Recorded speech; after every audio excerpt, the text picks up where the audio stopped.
My name is Adam Gage. I'm the owner of East Coast Boutique. Everybody on Instagram knows me as Solely Ghost. So I started the store in late 2012, early 2013. I had an abundance of sneakers. I was always selling sneakers to people. I just didn't have a location to actually do that, so I was selling them out of my car. And I just decided one day, hey, with my partner who was killed, Jamal, that we were going to open up a location so we had an actual point where we could sell shoes from. Instead of having to go meet people, people could come to the store. So a lot of the shoes for the first store that we had in Rahway, I used a lot of my own collection for those shoes. That's why my number slimmed down in terms of how many pairs I had, because I think I brought maybe like 200 or 300 pairs to the store when we first opened. That were my own personal shoes. A lot of the older retros, a lot of older 5s that released, a lot of 4s, 5s, 6s, all of the, remember the lifestyle shoes, the Jordan lifestyle shoes? A lot of those, like the LS, the burgundy, the black with the Carolina blue. A lot of those shoes that I had doubles and triples of, I used to open up the first store. When I was younger, I had a lot more sneakers. At one point, I was probably up to like 16 or 1700 pairs. Personally, I've slimmed down my collection a lot. I probably have around 800 or 900 left to this day. My first sneaker, that's a good question. I always had Jordans and stuff growing up to play basketball, but when I started collecting, I was a big collector of Air Max 95.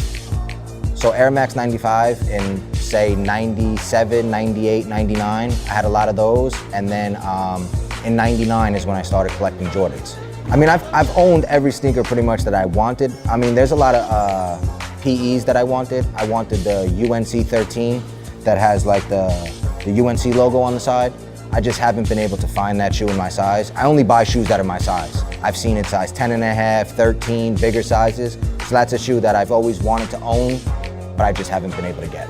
I had a problem getting the M&M 4. I searched for that shoe probably for 7 years before I was able to get it. I got it in 2013 or 2012. It came out in 2005. So yeah, 7-8 years it took me to get that shoe. That was the hardest shoe I had to acquire just because there wasn't very many pairs made, obviously 50 pairs made. And at that point, it became such a hype shoe that nobody wanted to sell it. I ended up trading for that shoe. I traded the whole Dunk City pack. So that's how I got that shoe. I had a great relationship with Flight Club early. Before they were Flight Club, I'm not sure if people know, they were Vintage Kicks. So I actually was around collecting shoes when they became Flight Club. They had the Green Street location, where they had all like the Jordan pictures behind their sneakers. I used to go there a lot, and then I had a lot of connections in a lot of the malls for stores. There was a store called Athlete's Foot, which is no longer around. I used to get a lot of sneakers from there. There was also a store called Fashion Avenue in North Carolina where I went to school. That was a place I got a lot of retros from early on. You mean like Chinese New Year 12s? Yeah. I personally love the design.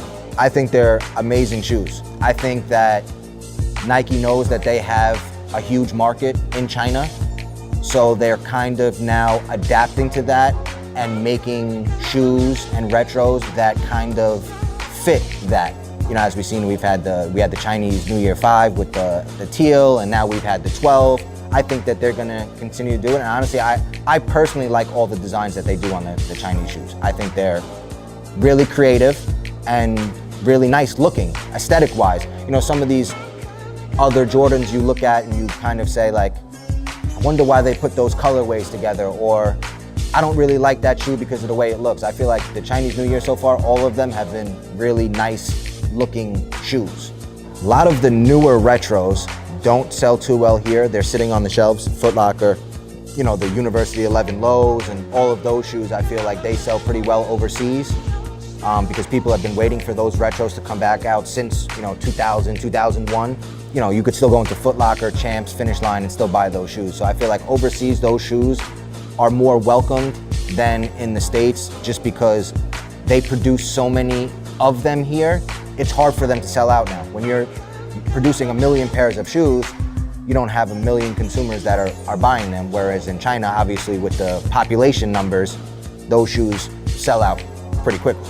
Asian customers normally buy the Yeezys, They buy the Supreme stuff, they buy the Bape stuff, more high-end stuff. I want to say that the Asian market is more of a high-end market. They buy a lot of the stuff that's in the glass cases, and then also the general release Jordans that didn't release as much quantity in China as they released in the States.